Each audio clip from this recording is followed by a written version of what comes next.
Think and Grow Rich, 100 million copies sold, one of the most influential books ever written, built on a single claim that in 1908, a young journalist named Napoleon Hill sat down with Andrew Carnegie, the richest man on earth, who tasked him with interviewing the world's most successful people and unlocking the secret to wealth. There is one problem. Andrew Carnegie's biographer spent years searching every record, every letter, every document. He found zero evidence the meeting ever happened. Hill only started claiming this after Carnegie died and could no longer contradict him. The man who wrote the book on Thinking Your Way to Riches died poor in 1970. So here is the real question. Does any of this matter? By the end of this video, you will know exactly which ideas in this book are genuinely powerful, which ones are dangerous, and the one principle buried in chapter 9 that modern neuroscience has now confirmed 87 years later. Napoleon Hill published this book in 1937. He claimed it was based on 20 years of interviews with over 500 successful men. Henry Ford, Thomas Edison, John D. Rockefeller. No verified records of those interviews exist. Before writing this book, Hill had fled Alabama on fraud warrants. He had been investigated by the US Postal Service for mail fraud. He had founded at least 2 scam colleges. He had been charged with embezzling charitable donations twice. He was, in the plainest terms, a con man. And yet, the ideas inside this book, stripped of their fraudulent origin story, contain real principles that successful people have used for generations. The goal-setting framework, the mastermind concept, the role of persistence and decision. These ideas have been validated independently, long after Hill packaged them. This is why Think and Grow Rich is simultaneously one of the most powerful and most dangerous books in the personal finance space. Powerful if you extract the right ideas. Dangerous if you swallow it whole. Here are the 5 that actually work and the one that does not. Cheat code number 1. 3 feet from gold. The quitting problem nobody diagnoses correctly. R.U. Darby's uncle caught gold fever. He staked a claim, dug, found ore, brought in machinery. Then the vein disappeared. He dug further. Nothing. He quit, sold the equipment to a junk dealer for a few $100s. The junk dealer hired a mining engineer. The engineer calculated that the original vein had shifted just 3 feet from where Darby's uncle had stopped digging. The junk dealer pulled millions of dollars of gold from that exact spot. Hill uses this story to make a point about persistence. But most people extract the wrong lesson. They hear "don't quit" and think it means keep doing the same thing harder. The real lesson is, before you quit, get an expert opinion on whether you are actually 3 feet from gold or whether you are genuinely in the wrong mine. The mechanism. Most people quit because of exhaustion or discouragement, not because they have actually evaluated the situation. 1 hour with the right mentor or advisor before quitting can be worth years of wasted effort. Application. The next time you are about to abandon a project, a business, or a goal, before you decide, show it to one person who has succeeded in that specific domain and ask them, "Am I 3 feet from gold, or is this the wrong mine?" That single conversation may be the most valuable hour of your financial life.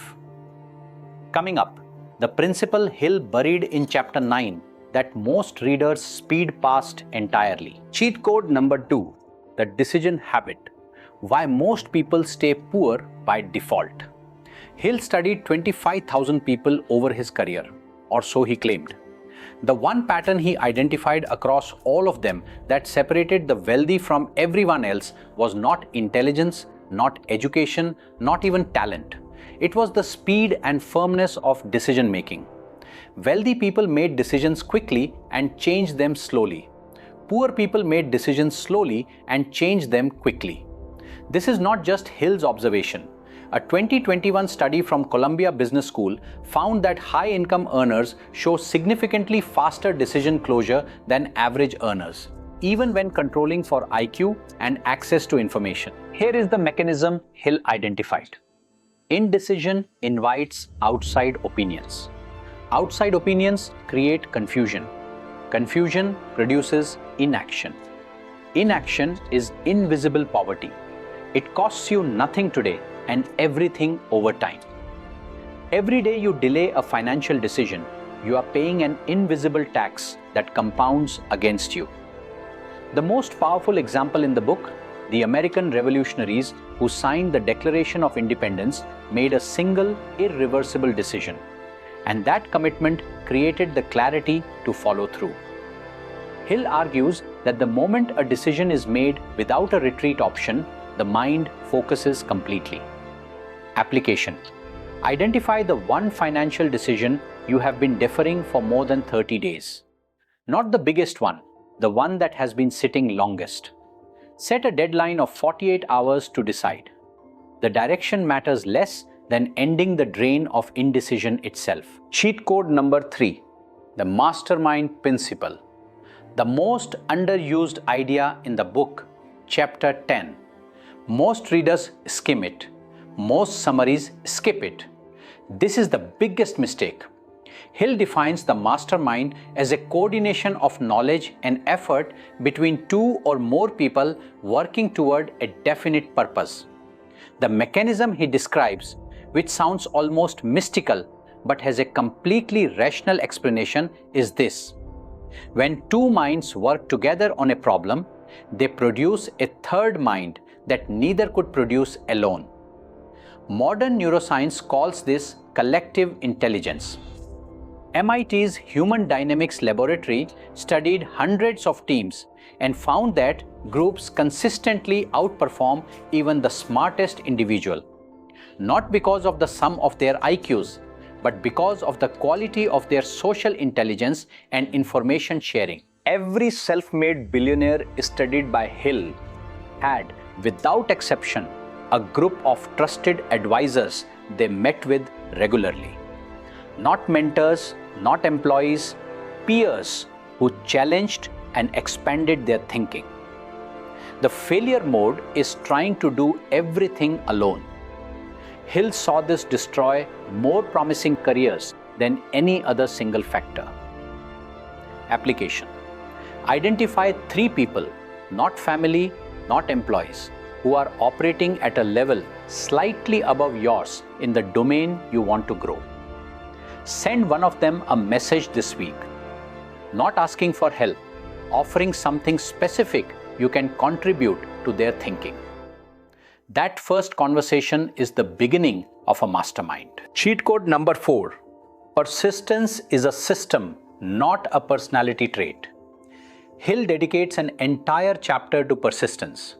Most readers walk away thinking it means willpower, trying harder, wanting it more, pushing through pain.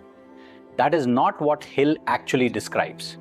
He breaks persistence down into 4 specific components.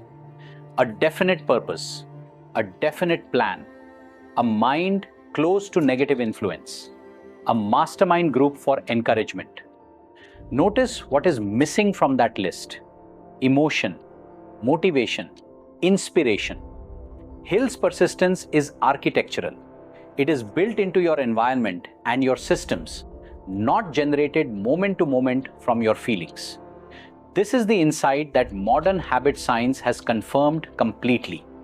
James Clear's research in Atomic Habits, a book published 81 years after Think and Grow Rich, describes the same mechanism. You do not rise to the level of your motivation. You fall to the level of your systems. Hill knew this in 1937 and called it persistence. Clear naam kar Habits in 2018. Same principle, different packaging. The Darby story, the gold mine story, ends with Darby learning this lesson. He went on to sell over $1 million of life insurance per year. Not because he felt more motivated, because he built a system that made quitting structurally harder than continuing. Application. Pick the one financial habit that would most change your position in 12 months. Saving a fixed percentage, reviewing investments weekly, reading one financial book per month. Now make it automatic. Remove the decision, remove the willpower requirement. The system does the persistence for you. Cheat code number 5. The 6 ghosts of fear. The one that is silently costing you the most. The final chapter of Think and Grow Rich is the most honest in the book and the least read. Hill identifies 6 fundamental fears that block wealth accumulation. Fear of poverty, fear of criticism, fear of ill health, fear of loss of love, fear of old age, fear of death. Most people assume fear of poverty is the most destructive. Hill argues it is fear of criticism, and the data supports him completely. A 2019 study from the University of Chicago found that fear of social judgment suppresses financial risk-taking more than fear of actual financial loss. People will avoid a profitable investment not because they think it will fail, but because they fear what others will say if it does. Fear of criticism keeps people in safe jobs they hate, in bad financial habits they know are wrong, and away from opportunities they have thoroughly researched and know are sound. Hill's mechanism.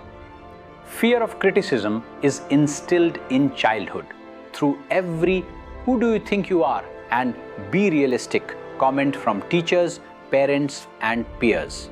By adulthood, it operates invisibly, disguised as caution, practicality, and humility. Application. Think of the one financial move you have been considering for more than 6 months that you have not made. Now answer honestly. Is the primary reason you haven't moved the numbers or what someone in your life would say about it?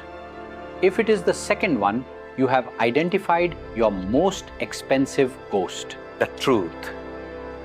What this book gets wrong here is what no other summary will tell you directly. The core danger of Think and Grow Rich is its central promise that desire, faith, and thought alone can produce wealth. They cannot. Hill's framework works when desire and thought are connected to a specific executable plan, disciplined action, and real-world feedback. When people read this book and come away believing that visualizing success is sufficient, they are damaged by it, not helped. This is not a fringe criticism. Napoleon Hill himself died poor. The con man who taught the world to think its way to riches could not think his own way to financial stability. The fix. Use Hill's framework as a belief and decision architecture. Use it to eliminate fear, sharpen purpose, and build persistent systems. But pair every principle with a concrete, verifiable action step. Thought without action is not a philosophy. It is a hobby. The 3 feet from gold principle works. The mastermind works. The decision habit works. The persistent system works. The law of attraction does not pay your bills. Action does. The action. One thing to do today. One action. Right now or before you sleep tonight. Write a single sentence that completes this statement. By specific date, I will have specific measurable outcome. By doing specific daily action. Not vague, not inspirational. Specific date, specific number, specific action. This is the only version of Hill's desire principle that actually functions. When desire is translated into a measurable commitment with a deadline attached to it. Hill called this definiteness of purpose. Every successful person in his research had it written down. Most people reading this book have never done it. Do it tonight. Chapters 8 and 9 of this book, Decision and Persistence, are worth reading in full despite everything else. The frameworks there are genuinely useful and have been validated independently for nearly a century. The link to Think and Grow Rich is in the description. It is also available free in the public domain. That link is there too. Subscribe to Page Edge for one book broken down like this every week. The real ideas, the honest critique, and the one action that actually changes something. One cheat code every week. See you next time.